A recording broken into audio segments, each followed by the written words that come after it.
please join me in welcoming Dr. Michael Capps from Epic Games to the stage to show off the next generation of the Unreal Engine running on Xbox 360.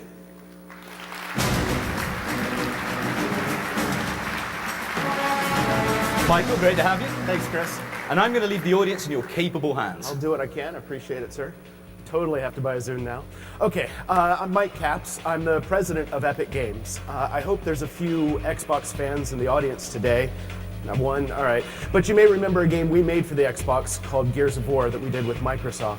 We've had really good success. Thanks. I'm kind of proud of it. So we've had really good success with Gears and also Unreal Tournament. But as Chris mentioned, that's not all we do. We make the Unreal Engine, which has won the Game Developer Magazine's Frontline Award the last 3 years running. So it's been about a year and a half since we made Gears of War and launched it, holiday '06. A lot of people still consider Gears to be sort of the high watermark for technology and video game graphics. But we've been pretty busy since that 18 months ago when we launched the game. We've added a lot of awesome new features to the Unreal Engine, and we've really optimized it for the Xbox 360.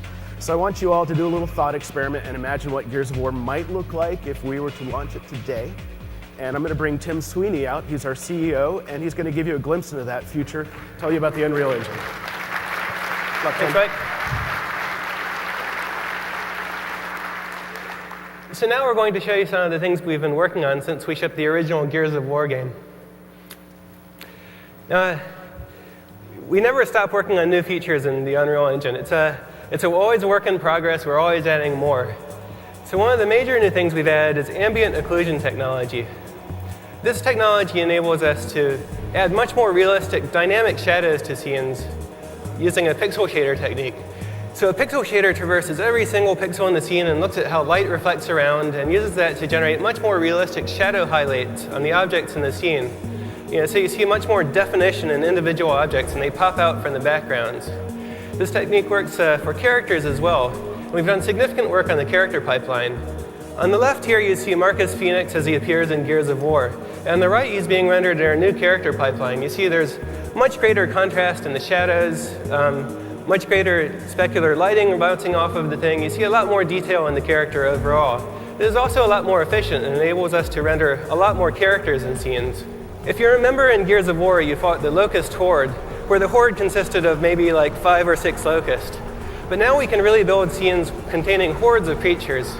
And here we have over 100 creatures running around in real time using flocking technology.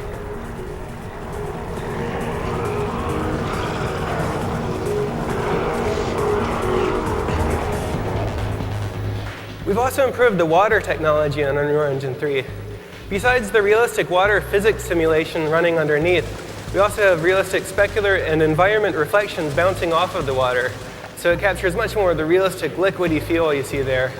We also have more dynamic interaction with the water, so more realistic sound effects, more realistic splashes using particle systems.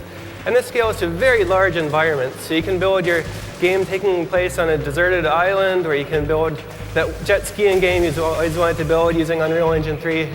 The engine now scales to much larger scenes like that. Now, Matinee is the system we use to build all of the Gears of War cinematics, the real-time cinematics that play back in engine.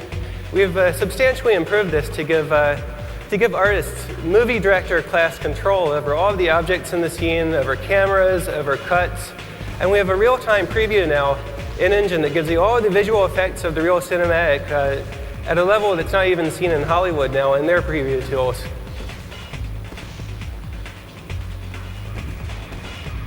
We've also incorporated Aegea's soft body physics simulation tool, which enables us to simulate objects that are realistically elastic and fluidy, like you see with this cube of meat we built here. You can see the player can interact with that, push little pieces of it around, and it's all very elastic and buoyant. This also scales well to fluids. So here you have fluids moving around with viscosity and surface tension, retaining their shape. This enables artists to build environments that are much more organic and real-worldish. You can also destroy them. The thing that we do after we spend a few years building a beautiful game world, the first thing gamers want to do is blow it up, and now they can do that. So we've implemented some real-time structural analysis tools in Unreal Engine 3 that can determine how objects break apart into pieces given stresses and strains. And here we have applied that so that we have a building built out of concrete with a steel structure underneath. And you can see the player can go around and blow holes in the concrete, destroy the structure of the level, while the steel remains underneath. This is just one of the tools that enables designers to create far more realistic and destructible environments in future games. And these are just a few of the things we've been working on in Unreal Engine 3. We expect to have a lot more over the coming years as we learn to take more and more advantage of the Xbox 360's hardware power. Thank you.